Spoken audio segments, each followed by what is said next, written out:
everyone, welcome to another exciting episode of Dayspring Discussions. I'm your host, Sean McGahee, and this is a show where we talk about movies, TV, sci-fi, fantasy, comic books. If you geek out about it, we're going to talk about it. You can listen to Dayspring Discussions on iTunes, YouTube, Podomatic, and Patreon, and contact Dayspring Discussions on the Facebook group, Twitter account, and dayspringdiscussions@gmail.com. Well, happy Thursday, everyone. Hope you are all having a good week. I think we're all recovered from the weekend still a little bit.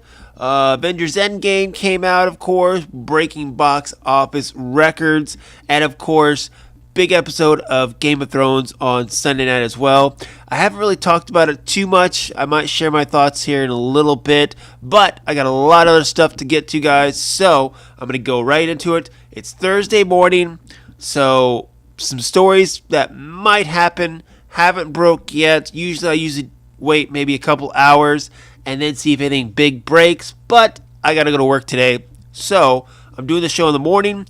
Probably won't get to post it till later today, so if I miss some stuff, of course, I'll either hit it up next week, or of course you can just discuss it on the Facebook group and Twitter account. So let's get into it, guys. Tuesday, Paramount released their first trailer for their Sonic the Hedgehog film. It's set to come out in November. It stars James Marsden and Jim Carrey, with Ben Schwartz, John Ralphio himself, as the voice of Sonic the Hedgehog. We're all waiting for that video game film that's going to break the mold. The one that's actually going to allow video game movies to reach that stratosphere that comic book films and other fantasy genre films have reached to be taken seriously. This is in no way that film. One thing I was worried about when I heard about Sonic the Hedgehog was the fact they were going to do a live action, CGI combo. And this falls in the category of films like, say, The Smurfs or SpongeBob. And it's going to be just as bad as those films, I think. If you saw this trailer, you realize it looks pretty shitty. It looks like it deserves to be in the 90s, where cheesiness is or was at a height. Jim Carrey, of course, being big in the mid-90s, looks like this is a character he should play 20 years ago or 15 years ago. He's a better actor than this. He hasn't got a lot of good roles lately as far as films. He's got that one Showtime show, which I hear is really good. But he's going back to that Ace Ventura comical roots. And honestly, I think he's better than that. He's better than returning to something like this. Now, I love Sonic the Hedgehog, okay? When I was a kid, I had the Sega Genesis. Didn't have a Super Nintendo. Didn't have, all the other things. I had the Sega Genesis. I had all the Sonic games. I played them many times, so I like the character. I also enjoyed the old Saturday morning cartoon on ABC, and it had a good storyline about where Sonic and his band of rebels were fighting Dr. Robotnik in this fantasy world. That was a good story. They completely forgot about it, trying to do something where, hey, let's take this character and put him in the real world. Won't that be fun? No, it doesn't look fun at all. The character of Sonic looks interesting if he weren't in the real world. We live in the real world. Who gives a crap about it, okay? Put him in a fantasy world with heightened drama and magical characters, okay? Give us something actually new, okay? This, come on, guys, okay? Did you not learn your lessons with the previous films I talked about? Smurfs sucked. SpongeBob SquarePants, I didn't see it, but it looks like it probably sucked. You gotta take these characters and put them where they belong, okay? Sonic belongs in his fantasy world. He doesn't belong in our world, okay? Now, mad props to James Marsden. He's my boy, Cyclops. I love him. I'd love to see him back as Cyclops, but, this is kind of like Peter Rabbit all over again. What's that movie? Was that Peter Rabbit? It was that film with a bunny. What was it? I don't know. But anyway, this looks like it's going to be crap. I hope I'm wrong. I don't want any movie ever to be bad, but the only thing that made me grin was the part where they said every hero has a Genesis, of course, referencing Sega Genesis. It's, oh man, oh god. Who comes up with this crap, huh? It's like, hey, let's take this property and we know people are going to go see it, or at least some people are going to go see it because people know it. But let's just make a shitty movie anyway in hopes that people just go off nostalgia. Nope, not going to happen. Not in this day and age, kids. I don't know. This trailer just looks crap. So if you saw anything of value in this trailer, please let me know. And you know, the fact that they had the title from the producers of Fast and Furious, that doesn't do anything for me. Okay, that does not do anything for me. Okay, the Fast and Furious franchise, sure, it's a billion-dollar franchise, but it's not like one that's actually taken seriously. That's weirdo. But anyway, if you guys, of course, saw anything of value in this trailer, let me know, because I thought it was a big fat horse turd. All right, next up, Ron Howard. He was a guest on the Happy, Sad, Confused podcast, and he was talking about that there might be some serious discussions, quote, about a Willow sequel on Disney Plus. Now, Howard, of course, directed the fantasy film 3 decades ago, back in 1987. It was written and produced by George Lucas and Lucasfilm. Howard directed the film about the magical world with Willow Ufgood and defeating the sorceress Babmorta. It was basically the original Lord of the Rings. Film-wise, of course. You know, books, of course, those came way before. But as far as a fantasy realm with knights and demons and all that magic stuff, it was kind of the first ones there. Went on to be kind of a cult classic.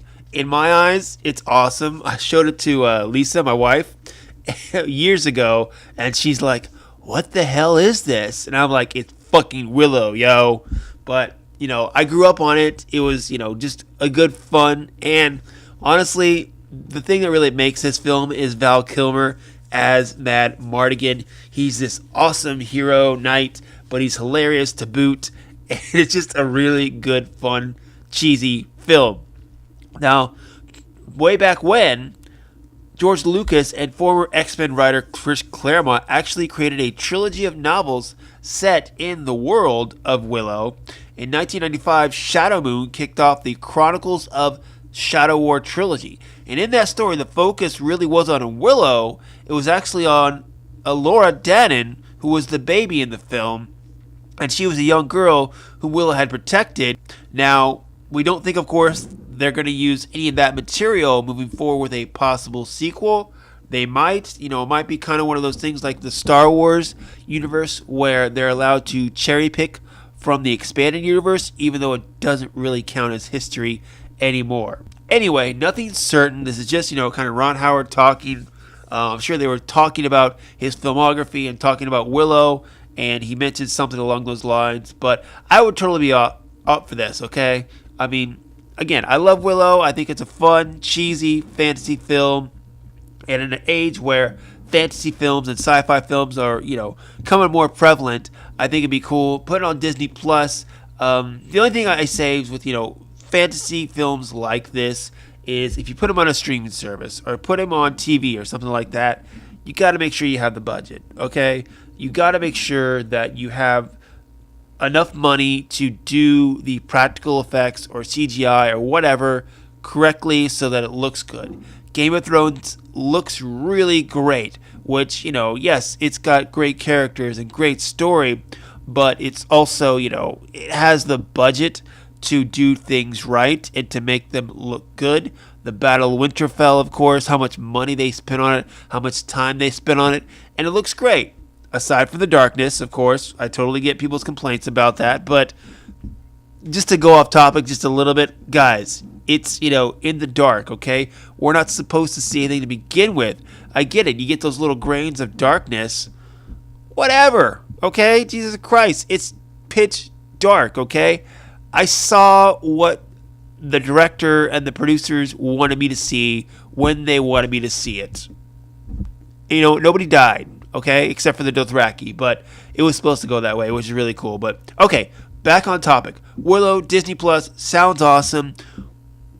Whether it'll happen, of course, like I said, these are just discussions. It's not a green light, so to speak. But I would love to see it. Howard was talking about how they might even get Warwick Davis to come back and actually do it. He said, quote, Warwick is so cool and so good, and he's such a good actor that I really hope we get a chance to see the mature Willow in action. I'd rather see, kind of like what the old books were, where Laura Dannon has grown up and it's kind of her story now. I'd rather see that, but whatever, we'll follow this, see where it goes. I think it'd be a fun thing to put on the Disney Plus, but there's a lot of stuff going on there now, and we'll just, see what happens. Cross your fingers, guys, as we have for the last 3 decades. So, if you guys have seen Willow, of course, fire back. Let me know what you think of it. Do you want to see a sequel? What are your ideas for a sequel? And what would you do, man? Speaking of streaming services, Hulu has got a new Marvel show on the way. Now, as of right now, of course, you do have Marvel's Runaways on the streaming platform, and it was announced that an animated slate of shows are coming. Marvel's MODOK, Marvel's Hit Monkey, Tigra and Dazzler show, and Howard the Duck. Well, let's add another live action one to it. We got Ghost Rider and Hellstrom coming to add to the lineup. Now, Ghost Rider has been featured in the Agents of S.H.I.E.L.D. show on ABC, played by Gabriel Luna. Now, it was announced after this yesterday that Gabriel Luna will also be playing Ghost Rider again on this show. However, it said that it won't have any connection to Agents of S.H.I.E.L.D. Now, Hulu describes the show as, quote, a quintessential anti-hero consumed by hellfire and supernaturally bound to a demon. Living in Texas/Mexico border, Robbie brings vengeance for the innocents he encounters as Ghost Rider, but struggles to control the power he wields. Now, Hellstrom is a set of brother and sister, Damien and Anna Hellstrom, characterized as son and daughter of a mysterious and powerful serial killer who tracked down the terrorizing worst of humanity. And all these characters, of course, form a group known as Spirit of Vengeance along with Blade. There was a current comic adaptation of Spirits of Vengeance, which I actually really enjoyed. Now, as far as Ghost Rider, like I said, it's going to be Robbie Reyes, it's going to be Gabriel Luna, but they said it's not going to be connected to Agents of S.H.I.E.L.D., which I think is fine, because I don't like Agents of S.H.I.E.L.D., okay? Anytime I've watched an episode, which is maybe 3 episodes of the whole run, I thought the show was crap, okay? What we are seeing now in television, or what we've seen really, is a shift in programming. I think it really started back with cable and, say, HBO, where you have these channels that don't have to be family friendly. ABC, NBC, CBS, these are stations that really have to abide by kind of certain code of conduct and what they can show, because they're the most publicly accessed shows, or easiest to see, so you have to try to, not show stuff that will scar people, I guess you would say, little children. With this now, you're seeing shows that can mature. Like, look no further than, say, DC, okay? On the CW, you have your Flash, your Arrow, your Supergirl, okay?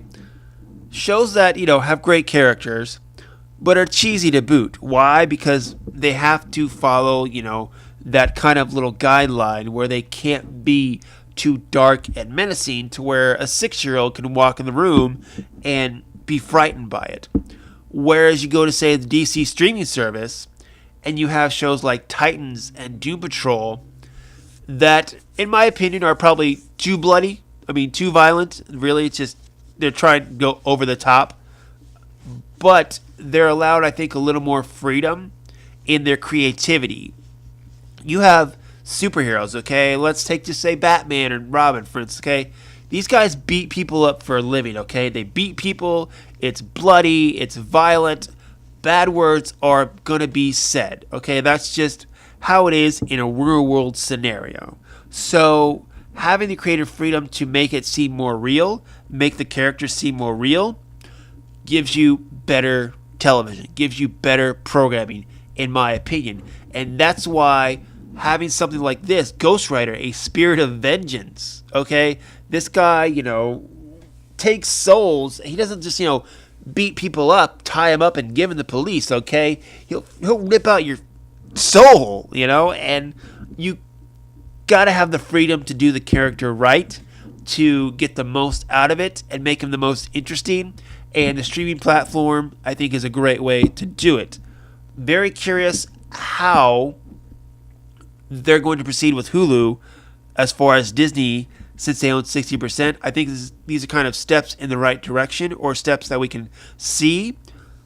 They announced the animated series. They announced this. I bet we got more coming down the pipeline too, as far as Marvel, maybe not even more Marvel, but also maybe some Star Wars shows as well. But they might keep Star Wars more on the main streaming platform, Disney Plus, to, keep in the fact that Star Wars is more family-oriented programming and probably always will be. I get it.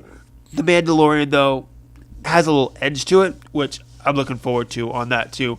Hellstrom, I'm not I know the character. I'm not as familiar with him as I say Ghost Rider, even though I'm not fully immersed in Ghost Rider either. But these type of characters that are dealing with spiritual and hell, demons, you can't put that stuff on network TV like ABC. I mean, that's one of the things I think has held back Agents of S.H.I.E.L.D. is the fact that they don't have the creative freedom to do what the characters do. I mean, again, these people fight terrorists. They fight interdimensional beings and, whatever, okay? You can't say, gosh darn, when you're about to have your head chopped off, okay?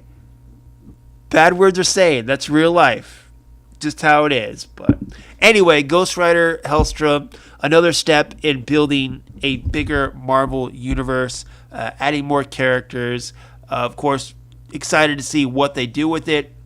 I'll probably check out Ghost Rider.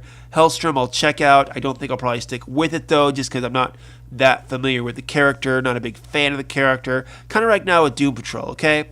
I finally started to continue watching Doom Patrol after I watched the premiere months ago. And it's okay. I think I'm probably going to finish the season, but I'm not immersed in the characters like I am, say, Titans, because I know Beast Boy and Robin and Starfire better because I enjoy those characters in the comics, where characters like Crazy Jane and Robot Man, I had no idea who the hell they were before I started watching the show, which can be a good thing and a bad thing. With Doom Patrol, they're not the team that's, caught my interest throughout my entire life. So I'll stick with it, though, of course, because it is an interesting, zany show, and see where it goes. But anyway, guys, time to fire back, of course. Let me know what you think about more Marvel shows on Hulu. Do you think there's more to come? What do you want to see? Social media group, Gmail account, fire back. Okay, one more brief little thing before I say adieu, guys. So, it's kind of been rumored that this actor Noah Centineo might be playing He-Man in the Masters of the Universe film that has been long planned by Sony. The actor was on Jimmy Fallon and kind of asked about recent rumors, and he said, quote, yes, yeah, Masters of the Universe. I have an affinity for being in my underwear. And Jimmy was congratulating him on the project. He said, quote, thank you so much. I'm very excited. It's quite an opportunity, which I guess you would say kind of confirms it, even though I don't think we ever got a true confirmation from Sony that, this actor is playing him. But, the fact when he goes on a talk show like that and says, yeah, I'm playing this character, I guess that kind of means the deal is done. The kid might want to work on his tax for future Hollywood projects. But anyway, this actor, I have no idea who he is. I have not seen him in anything. He's in that new Netflix movie, The Perfect Date. It's actually on my list, even though, I don't think it looks great. But I'm known for not watching great things just to check him out. But anyway, the actor, he's kind of got that big build, and he could beef up a little more. His acting chops, I don't know about. Whatever. But anyway, the He-Man or Masters Universe project has been gone through several delays, been talked about for over a decade. David S. Goyer, best known for working on the Dark Knight films, he wrote a script and he recently exited the project due to budget issues, which when a person leaves who's been on the film for a while, leaves because he doesn't believe their budget is good enough, it's not a good sign, honestly, because a film like Masters of the Universe that is set in a magical realm with, it's going to have a lot of CGI, a lot of effects and stuff like that, they're having budget issues. Going back to Willow, you want to do it right. You want to make sure everything looks how it's supposed to, and you can't cut corners with that. You got to make it look good, and if it doesn't look good, you can't. People won't buy into the world. So you got to just work on that a little bit. I think this film's still a little ways from coming. Of course, Master of the Universe, based off the toy line back in the '80s that had the cartoon. I love the cartoon, of course. I think there's a lot of good, deep mythology there. If you want to see how I feel like it should be done, go back and watch Cartoon Network's 2002 adaptation of it. I think it only lasted maybe 2 seasons or so, but I think it's a good way to mix in the serious and the original kind of comical nature of the 80s series. But I think that's a good way to approach it as far as the mythology and the magic of it all. But in any event, guys, it looks like this guy's cast, and I really can't comment on it because I have no idea who this guy is. Maybe I'll go and watch a couple things and get a better idea, but with Master of the Universe, it's been talked about for so long. I will, start believing it when I get like a set photo. Until then, you know what? I'll hold off judgments. But that's it for me today, guys. Of course, fire back on Facebook and Twitter. Let me know what you think about any of the topics I have talked about today. dayspringdiscussions@gmail.com is always open. And of course, fire back on the Facebook group with anything you want to talk about as well. I love it when you guys post stuff, because I get a little tired of me posting everything. So when you guys share stuff, it makes me feel a little better, like people are actually listening to the show. But that's it, guys. Go out, enjoy your weekend, have a good one, and until next time, may the force be with us all.